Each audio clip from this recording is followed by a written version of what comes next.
அஸ்ஸலாமு அலைக்கும் வரஹ்மத்துல்லாஹி வரகாத்துஹு. இது 9ஆம் வகுப்பு.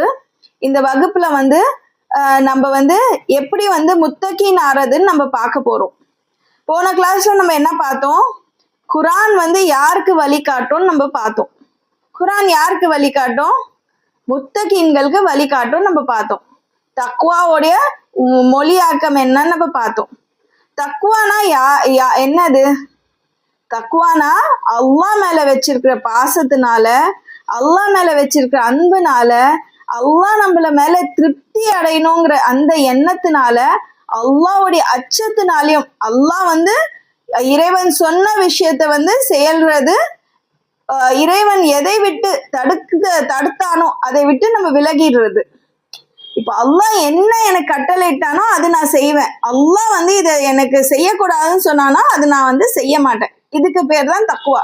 இந்த எல்லா குணமும் சேர்ந்ததுதான் ஒரு முத்தகீன். ஒரு முத்தகீன் இது எல்லா நிலையிலும் அல்லாஹ்வை அஞ்சக்கூடியவங்களா இருப்பாங்க. அவங்கதான் முத்தகீன்னு நம்ம பார்த்தோம். இவங்களுக்கு தான், இந்த முத்தகீன்களுக்கு தான் குரான் அதோடைய பொக்கிஷத்தை தந்துட்டே இருக்கும்னு நம்ம பார்த்தோம். முத்தகீன்லயே நிறைய லெவல் இருக்குன்னு பார்த்தோம். முத்தகீன்ல ஃபர்ஸ்ட் லெவல் முத்தகீன்ல இருந்து போக போக போக ஒரு பவர்ஃபுல் முத்தகீன் ஆறது எப்படின்னு கூட நம்ம பார்த்தோம். இன்ஷா அல்லாஹ் நம்ம கிளாஸோடைய மெயின் கோலே முத்தகீன் ஆறது தான். ஏன்னா முத்தகீன்களுக்கு தான் குரான் வழிகாட்டும். குரான் அதோடைய பொக்கிஷத்தை யாருக்கு கொடுக்கும்னா முத்தகீன்களுக்கு தான் அந்த குரான் அதோடைய பொக்கிஷத்தை தரும். ஸோ நம்ம முத்தகீன்கள் எப்படி ஆக போறோம்னு சொல்லி தான் இனிமேட்டு வரக்கூடிய கிளாஸ்ல நம்ம பார்க்க போறோம். இப்போ நம்ம பாத்தீங்கன்னா என்னுடைய சிந்தனையில, என்னுடைய செயல்ல, எல்லா விஷயத்திலும் நான் வீட்டுல எப்படி நடந்துக்கிறேன், என்னுடைய அண்டை வீட்டார்கிட்ட நான் எப்படி நடந்துக்கிறேன், என்னுடைய வரக்கூடிய என்னுடைய உற்றார் உறவினர்கிட்ட எப்படி நடக்கிறேன், என்னுடைய கெஸ்ட் கிட்ட எப்படி நடக்கிறேன், எல்லா விஷயத்திலும் நான் தக்வாவை கொண்டு அங்க நிறுத்தணும். என்னுடைய வழிபாடு ஆகட்டும், என்னுடைய வணக்கம் ஆகட்டும், எல்லாத்தையும் நான் தக்வாவை கொண்டு நிறுத்தணும். இது யாருக்காக நான் செய்யறேன்? இதனால எனக்கு என்ன கிடைக்கும்? இதனால அல்லாஹ்வுடைய திருப்தி கிடைக்குமா, அல்லாஹ்வுடைய கோபம் கிடைக்குமா? இந்த விஷயத்த நான் எல்லாத்தையும் நான் கொண்டு நிறுத்தணும். இந்த ட்ரைனிங் தான் இந்த கிளாஸ் மூலியமா நம்ம கத்துக்க போறோம். இப்போ சூரத்துல் ஹஷ்ர் 18வது வசனத்துல இருந்து நம்ம பார்க்க போறோம். இப்போ நான் அரபி மொழியில நான் இது படிக்க போறேன். நீங்க இதோட மீனிங் பாருங்க இன்ஷா அல்லாஹ். அஊது பில்லாஹி மினஷ் ஷைத்தானிர் ரஜீம். يا أيها الذين آمنوا اتقوا الله فلتنظر نفس ما قدمت لغد واتقوا الله إن الله خبير بما تعملون ولا تكونوا كالذين نسوا الله فأنساهم أنفسهم أولئك هم الفاسقون لا يستوي أصحاب النار وأصحاب الجنة أصحاب الجنة هم الفائزون لو أنزلنا هذا القرآن على جبل لرأيته خاشعا متصدعا من خشية الله وتلك أمثال نضربها للناس لعلهم يتفكرون والله الذي لا إله إلا هو عالم الغيب والشهادة هو الرحمن الرحيم والله الذي لا إله إلا هو الملك القدوس السلام المؤمن المهيمن العزيز الجبار المتكبر سبحان الله عما يشركون هو الله الخالق البارئ المصور له الأسماء الحسنى يسبح له ما في السماوات والأرض وهو العزيز الحكيم.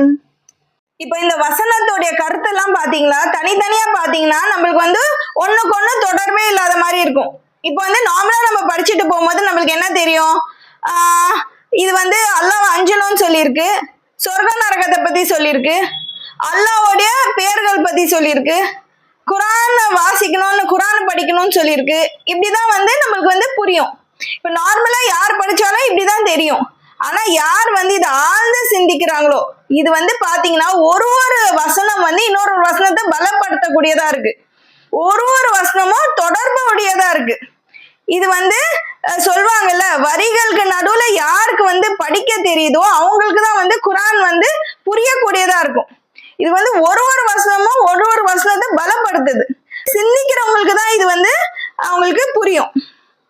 இப்போ நம்ம இந்த ஆயத்துக்களை வந்து நம்ம விரிவா நம்ம பார்க்க போறோம் இன்ஷா அல்லாஹ் 18வது வசனத்துல இருந்து. இப்போ அந்த ஃபர்ஸ்ட் என்ன சொல்லுதுன்னா, யா அய்யுஹல்லதீன ஆமனு தகுல்லாஹ், இறை நம்பிக்கையாளர்களே நீங்கள் இறைவன் மீது தக்வா கொள்ளுங்கள். இப்போ இதுதான் வந்து டாபிக். இந்த வரக்கூடிய கீழே இருக்கிற வசனங்களுக்கு வந்து இத பத்தி தான் பேச போகுது. இதுதான் வந்து டாபிக். இந்த டாபிக்கை பத்தி தான் வந்து கீழ் வரக்கூடிய வசனங்கள் வந்து பேச போகுது. நம்ம வந்து டீட்டெயிலா நம்ம பார்க்க போறோம். ஃபர்ஸ்ட் என்ன சொல்றாங்க, இறைவனை அஞ்சுங்கள். இப்ப அஞ்சுங்கள்னா என்ன, தக்வா. நம்ம தான் பார்த்தோம்ல, தக்வானா என்ன, அல்லாஹ் மேல இருக்கிற பாசத்தினால, அல்லாஹ் மேல இருக்கிற நேசத்தினால அல்லாஹ் திருப்தி அடையணும், அல்லாஹ் என் மேல கோச்சிக்க கூடாது, கோபம் தராத மாதிரி அல்லாஹ் சொன்ன எல்லா விஷயத்தையும் நான் செய்வேன், அல்லாஹ் எதை விட்டு என்னை தடுத்தானோ அதை விட்டு நான் விலகிடுவேன். இதுதான் வந்து தக்வா. இங்க வந்து டிரான்ஸ்லேஷன்ல வந்து இறைவனை அஞ்சுங்கள் சொல்லி போட்டிருக்கு, அஞ்சுங்கள்னு. இது வந்து எல்லா மனுஷன் வந்து எல்லாம் இந்த கருத்துக்கள் எல்லாம் ஒரே வார்த்தையில எடுத்துட்டு வர முடியாது.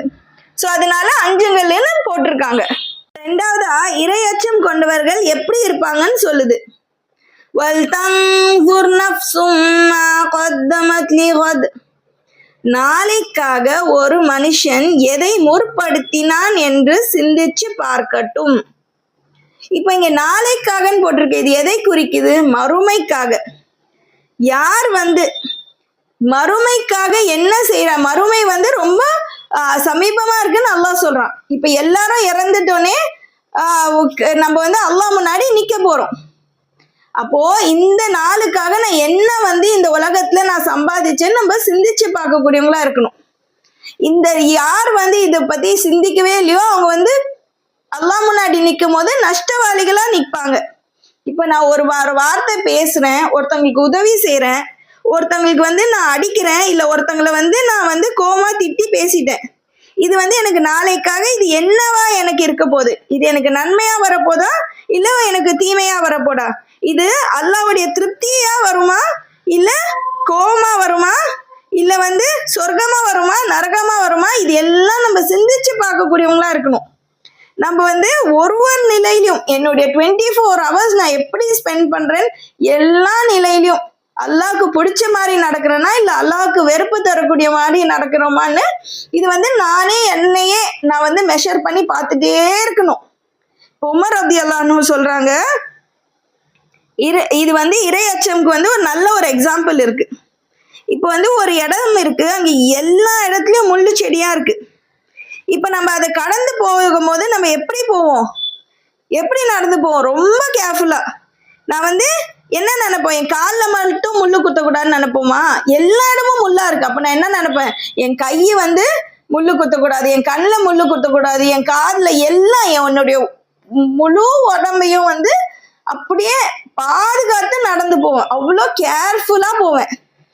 அதே மாதிரிதான் தக்குவாங்கிறது, கவனமா இருக்கிறதுக்கு பேர் தான் தக்குவா. கவனமா இருக்கிறதுனா கேர்ஃபுல்லா இருக்கணும். இந்த கேர்ஃபுல்னஸ் தான் வந்து நம்ம வந்து பிராக்டிஸ் பண்ண போறோம். இது வந்து நம்மளுக்கு ஃபர்ஸ்டா நம்ம இது கேட்கும் போது இது எப்படி நம்மளுக்கு சாத்தியம், எப்படி நம்ம 24 மணி நேரமும் அல்லாஹ் பத்தி நினைச்சிட்டு இருக்க முடியும், இது வந்து கேட்கும் போது நம்மளுக்கு வந்து ரொம்ப ஆச்சரியமா இருக்கும். ஆனா இது வந்து நம்ம நடைமுறைக்கு கொண்டு வந்துட்டோம்னா இது வந்து நம்மளுக்கு ரொம்ப நம்ம லைஃப்லயே பார்ட் ஆஃப் த லைஃப் ஆயிடும், ரொம்ப இலகுவாயிடும். எல்லா நிலையிலயும் நான் வந்து சிந்திப்பேன், இது எனக்கு எப்படி நான் இருக்கிறேன், எல்லாத்தையும் நான் கவனிச்சு நான் நடக்கக்கூடியவங்களும் ஆயிடுவோம்.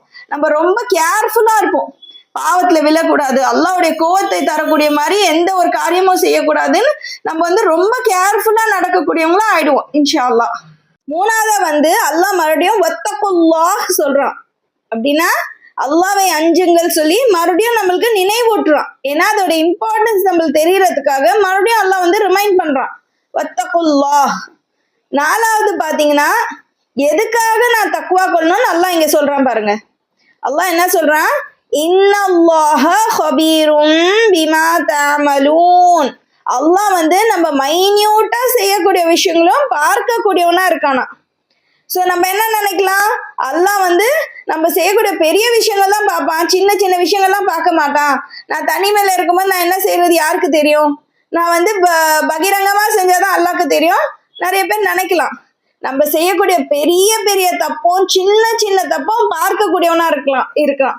அவனுக்கு வந்து எல்லாம் சேம் தான், பெருசானாலும் சின்னதானாலும் எல்லாம் சேம் தான். மறுமை நாள் அன்னைக்கு அல்லாஹ் சொல்றான், நீங்க செய்யக்கூடிய கடுகளவு நம்ம என்ன செய்யறோமோ அது வந்து நம்ம கியாமத் அன்னைக்கு பார்ப்போமோ, நல்லதோ கெட்டதோ அது வந்து மறுமை நாள் அன்னைக்கு நம்ம பார்ப்போமா. நம்ம செய்யக்கூடிய சின்ன ஒரு நல்லதோ கெட்டதோ அன்னைக்கு மறுமை நாள் அன்னைக்கு பார்ப்போம்னு சொல்லி அல்லாஹ் சொல்றான்.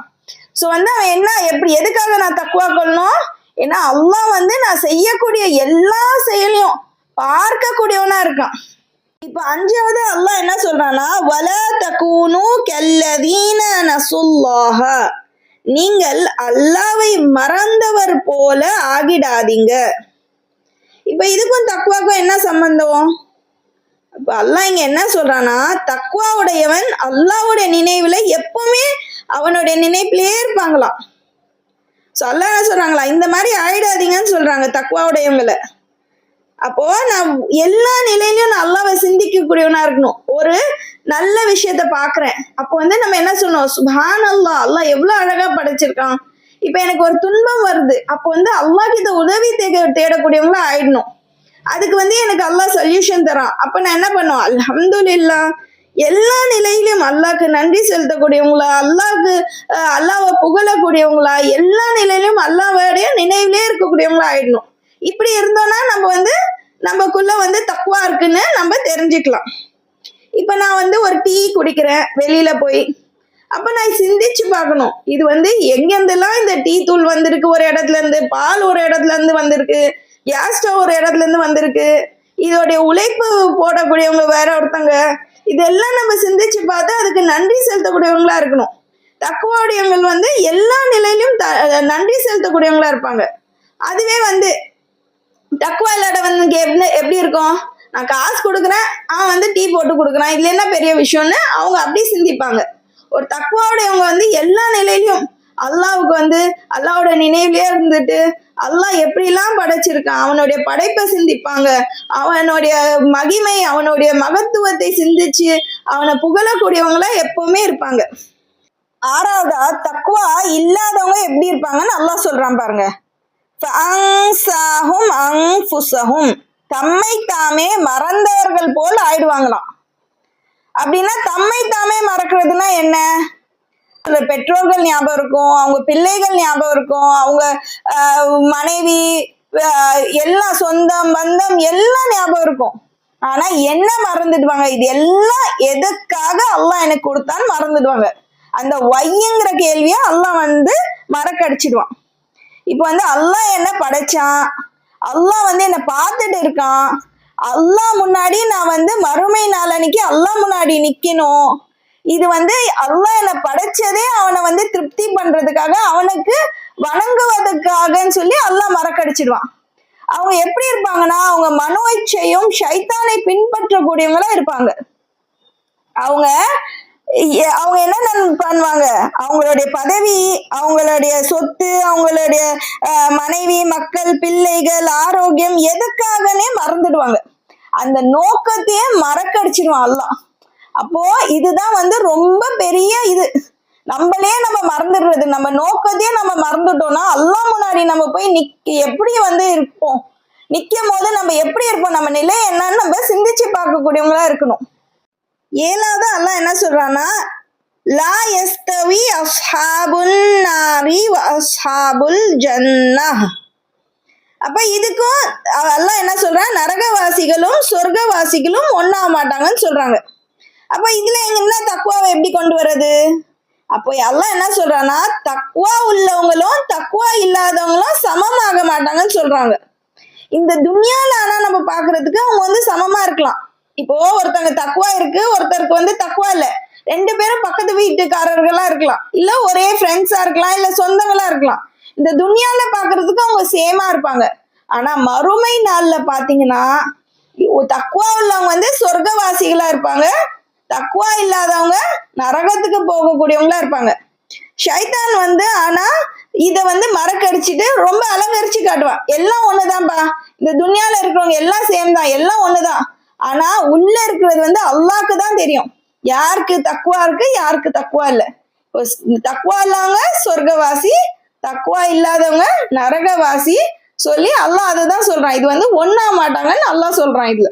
இப்ப 8வது அல்லாஹ் என்ன சொல்றான்னா, லவ் அன்ஸல்னா ஹாதல் குர்ஆன அலா ஜபலின் லரஐதஹு காஷியம் முத்தஸத்தியம் மின் கஷ்யத்தில்லாஹ். இப்ப குர்ஆன் வந்து மலை மேல இறங்கியிருந்தா அது என்ன ஆகும்னு சொல்றாங்க, குர்ஆன் வந்து பனிஞ்சிடும்னு சொல்றாங்க. அப்போ இது வரைக்கும் நம்ம எதை பத்தி பார்த்துட்டு வரோம், தக்வாவை பத்தி பார்த்துட்டு வரோம். அப்போ இதுக்கும் தக்வாக்கும் என்ன சம்பந்தம்? அப்போ எப்படி வந்து குர்ஆன் வந்து மலை மேல இறங்குனா அது பனிஞ்சிடுதோ, அதே மாதிரி எனக்குள்ள குர்ஆன் வந்தா நானும் பனிஞ்சிடுவேன்.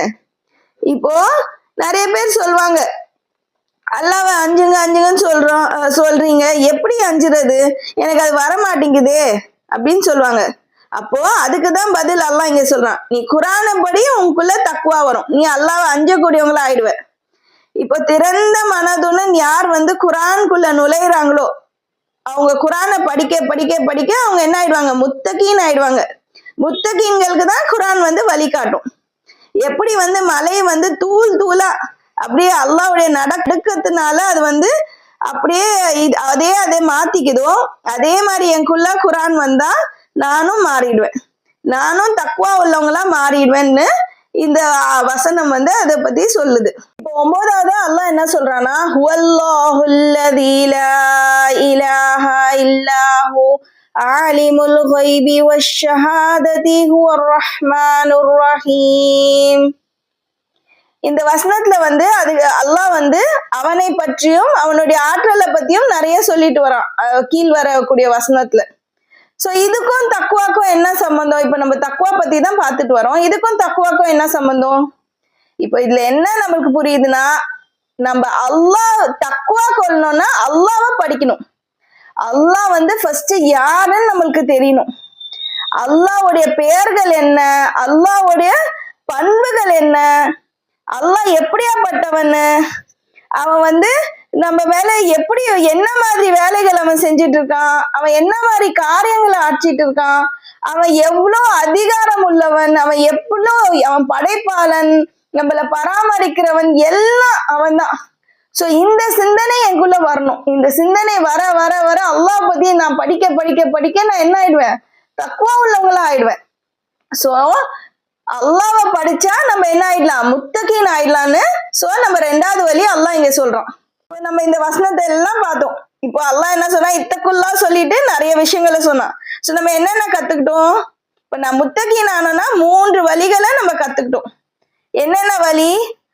ஃபர்ஸ்ட் குர்ஆனை படிச்சா நம்ம முத்தகீன் ஆயிடலாம்னு பார்த்தோம். 2வது அல்லாஹ்வை படிச்சா நம்ம முத்தகீன் ஆயிடலாம். 3வது என்ன பார்த்தோம்? கவனமா இருந்தா, நம்ம எவ்வளவுக்கு எவ்வளவு கேர்ஃபுல்லா இருக்குமோ அப்போ நம்ம வந்து என்ன ஆயிடலாம், முத்தகீன் ஆயிடலாம். நம்ம பார்த்தோம் எல்லா விஷயத்திலயும் நான் வந்து கவனம் கொள்ளணும். இது அல்லாஹ்க்கு பிடிக்குமா பிடிக்காதா, நான் செய்யக்கூடிய ஒரு காரியத்திலயும் கவனமா இருக்க இருக்க இருக்க என்ன ஆயிடுவோம், நம்ம முத்தகீன் ஆயிடுவோம் நம்ம பார்த்தோம். சோ இந்த 3 வழிகளும் நம்ம வாழ்க்கையில செயல் பண்ணக்கூடியவங்களா நம்ம ஆயிடணும் இன்ஷா அல்லாஹ். இப்ப நம்ம எப்படி முத்தகீன் ஆறதுன்னு பார்த்தோம். சோ இப்ப நான் முத்தகீன் ஆயிட்டா எனக்கு என்ன லாபம், இதனால இப்ப நான் தக்வா உள்ளவங்களா மாறிட்டா எனக்கு என்ன லாபம்னு நம்ம யோசிப்போம்ல. அப்போ அது வந்து அல்லாஹ் வந்து குர்ஆன்ல சொல்றான் பாருங்க, அவனுடைய வார்த்தையில நம்ம பார்க்கலாம். இப்ப நான் முத்தகீன் ஆயிட்டா எனக்கு என்னென்னலாம் லாபம் கிடைக்குதுன்னு அல்லாஹ் சொல்றான். 3வது அத்தியாயம் 76வது வசனத்துல அல்லாஹ் சொல்றான், இன்னல்லாஹ யுஹிப்புல் முத்தகீன். அல்லாஹ் வந்து முத்தகீன்களை நேசிக்கின்றானா. அப்போ நான் முத்தகீன் ஆயிட்டா அல்லாஹ்வுடைய நேசம் கிடைக்கும் எனக்கு. அப்போ அல்லாஹ் நம்மளுடைய ஃப்ரெண்ட் ஆயிடுவான். அப்போ அல்லாஹ் எப்படியாப்பட்டவன்? வானம் பூமி எல்லாம் அவனுக்கு தான். எல்லாம் வானம் பூமியோட கசானா எல்லாம் அவனுக்கு தான் இருக்கு. அப்போ அவன் நம்மளுக்கு ஃப்ரெண்ட் ஆயிட்டான். அவன் என்ன மாதிரி விஷயத்தெல்லாம் நம்மளுக்கு கொடுப்பான்? எல்லாத்தையும் கொடுக்கக்கூடியவனும் ஆயிடுவான். இப்ப நம்ம ஒரு ஃப்ரெண்டு வந்து நம்மளுக்கு பிடிக்கும்னா நம்ம என்ன பண்ணுவோம்? அவனுக்கு பிடிச்சது எல்லாம் கொடுப்போம், அவனுக்கு என்ன விரும்பினது நம்ம செய்வோம். அப்ப அல்லாஹ் வந்து என்ன நேசம் கொள்றானா, அப்ப நம்மளுக்கு எல்லாம் கொடுக்கக்கூடியவனா அவன் ஆயிடுவான். அப்புறம் 3வது அத்தியாயத்துல 120வது வசனத்தை பாருங்க. 3வது அத்தியாயம் 120வது வசனம். وَإِن تَصْبِرُوا وَتَتَّقُوا لَا يَضُرُّكُمْ كَيْدُهُمْ شَيْئًا. நீங்கள் பொறுமையா இருந்து தக்வாவோட இருந்தீங்கன்னா அவர்களோட சூழ்ச்சி எந்த தீங்கும் செய்யாது. இப்போ நம்ம பொறுமையாவும் தக்வா உள்ளவங்களா இருந்தனா நம்மள சுத்தி எவ்வளவு சூழ்ச்சிகள் நம்மளுக்கு நடக்கும். அது வந்து நம்மளுக்கு எதுவுமே நடக்குது வந்து சேராதான். நம்மள ஒன்னும் பண்ண முடியாது அந்த சூழ்ச்சி. அப்படிதான் ரசூலுல்லாஹி ஸல்லல்லாஹு அலைஹி வஸல்லம் காலத்துல அவருக்கு எதிர்க்க எவ்வளவு சூழ்ச்சி செஞ்சாங்க, என்னென்னவோ செஞ்சாங்க. அவதூறு சொன்னாங்க, சூனியக்காரன் சொன்னாங்க, இன்னும் என்னென்னவோ சூழ்ச்சி அவருக்கு எதிர்க்க செஞ்சாங்க. ஆனா அவருடைய எந்த சூழ்ச்சியும் அவருக்கு வந்து சேரல. அவர் வந்து சந்தோஷமா இருந்தாரு. எதனாலனா அவங்க தக்வா உள்ளவங்களுக்கு அவங்களுடைய எதிரிகள் செய்யற எந்த சூழ்ச்சியும் அவங்களுக்கு வந்து சேராதான். அவங்களுக்கு எந்த தீங்கும் செய்ய முடியாதுன்னு அல்லாஹ் சொல்றான்.